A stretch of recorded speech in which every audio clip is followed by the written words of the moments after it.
Welcome, and thank you for joining us for Cyber Summer Camp and the Unit Planning Conference. I'm Joe Bomba, Council Training Chair for the Buckeye Council, based in Canton, Ohio, as well as the Shooting Sports Advocate for Area 4 in the Central Region, and your host for this program. I've been a member of the Buckeye Council since 1987, since I was a Tiger Cub. As an Eagle Scout and longtime volunteer, I know the importance of planning for success. Today, I hope to give you the tools to create an exceptional plan for your unit through the annual Program Planning Conference. We hope you have your entire unit committee gathered to complete this process. The following slides are designed to help you guide through the process. Though this is primarily aimed at Cub packs, there are elements that remain true for troops, crews, and posts. The biggest difference is who's doing the program plan. For troops, crews, and posts, the youth should be coming up with the ideas and taking more and more age-appropriate steps towards making the plan a reality. Adults should be taking on responsibilities that we cannot expect the youth to be able to accomplish. Please feel free to pause to take time between segments to gather resources or reach out to other members of your unit who may need this information.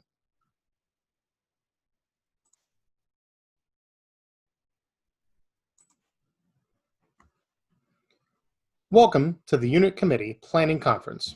As you know, I'm Joe Bomba, your host.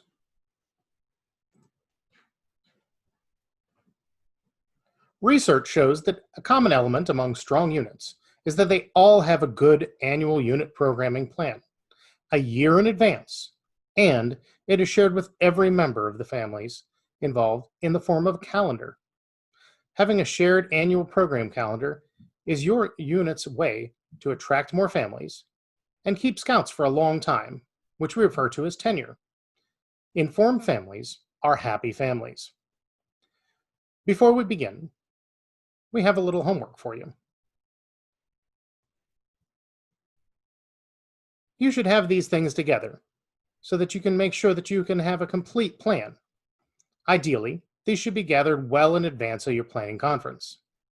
You should have key school dates, community event dates, your chartered organization's dates, personal dates that may affect your unit's activities, such as Cubmasters Anniversary Cruise or the Scoutmasters Annual Fishing Trip, district and council events for various activities, collected family talent survey sheets from all parents, and, if you have one, last year's unit annual plan. The following people should be in attendance at the unit conference, which will make the planning process more efficient. All unit committee members, all den leaders, assistant scoutmasters, advisors, etc. All pack and den aides, and possibly den chiefs who are optional, the senior patrol leader, patrol leaders, crew, president, etc. for youth, chartered organization representative, your unit commissioner if they're available, and anyone else you may believe might be helpful, such as parents. Remember to adjust the list to accommodate your troop or post structure to include youth such as the SPL or the crew president.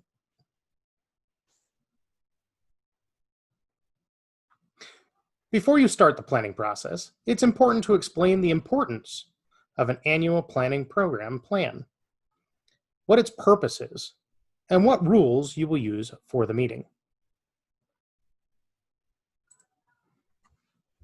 Step 1 is pretty easy. Simply take the dates that you have gathered from the schools, the community, your chartered organization's dates, and so on, and plug them into your calendar, either electronically or on hard copy.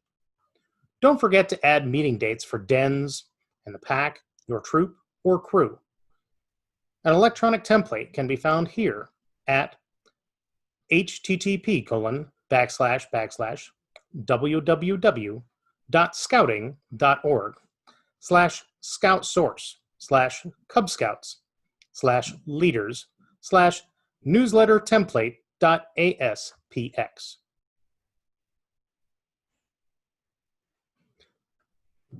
Step 2 should be a review. It may be helpful to write out all these ideas and items on a flip chart so everyone can see them. Ask yourselves, what events went well? What events didn't go well?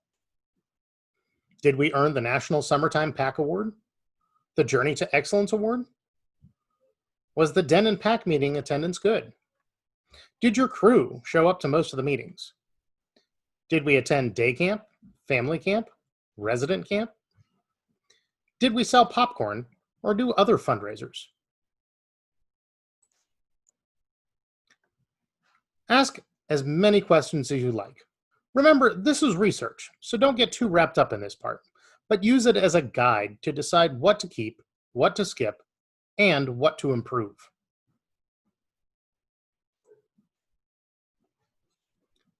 Step 3 is all about brainstorming.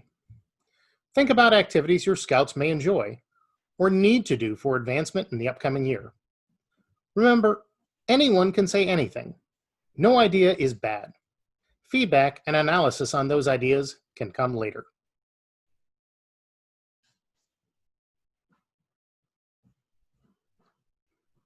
After the brainstorming is prioritization. Once you have listed ideas, start to organize them by priority. For a cub pack, decide if the activity is for the den or the entire cub pack. Could the activity be incorporated into a meeting? Take a vote on which activities to add to your meetings, and then add them to your calendar where appropriate. Step 4 should have your calendar starting to be completely rounded out. It should include school and community dates, holidays, some personal conflict dates, den and pack meetings for your packs, troop meetings or crew meetings, additional activities outside of your unit meeting dates, district and council dates.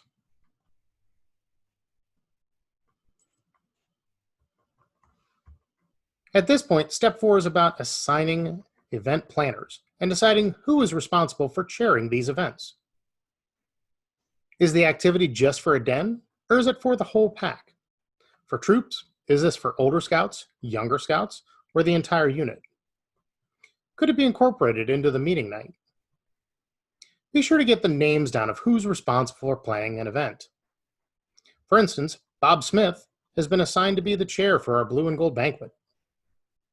You could even get more ambitious and set key dates, such as reservation deadlines, invitations for mailings, what dates those need to be sent out, and so on.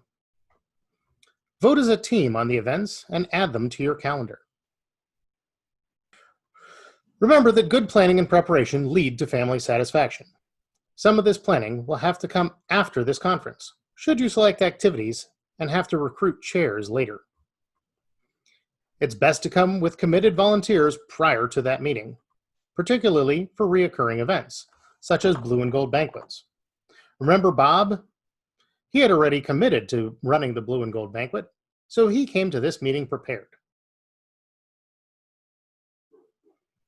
Step 5 is the final step for this meeting, and that is to review your plan. Make sure you have captured everything you plan to do in this upcoming year. Once everyone is comfortable, publish the plan or email it to each family so everyone knows what is coming. Remember, not everyone has an email account, so be sure to plan your distribution accordingly. Families now can plan their own calendars around it and will feel much more connected to your unit. This relationship can be the most important step to retaining scouts and building tenure for them, so don't skip this step. Step 6 is not so much a step, but a reminder. The annual program planning conference is actually an ongoing process. Step 6 is not so much a step, but a reminder. The annual program planning conference is an ongoing process. Review your plan at least monthly at your pack leaders meeting or your troop committee meeting to make sure you're still on track. Check to ensure chairs and other help has been recruited. Make sure you participate in important meetings. Use that time to make assignments or changes. Let's face it, sometimes things change due to circumstances well beyond our control.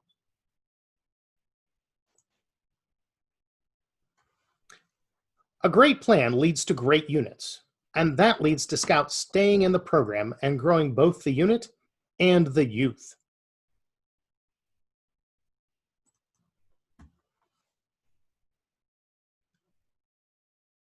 Good luck. Your hard work will pay off with a richer unit program, less stress for the unit leadership, happier families, and happy scouts. Don't forget that you earn credit for completing this activity on your unit's Journey to Excellence scorecard. Enjoy the rest of your cyber summer camp.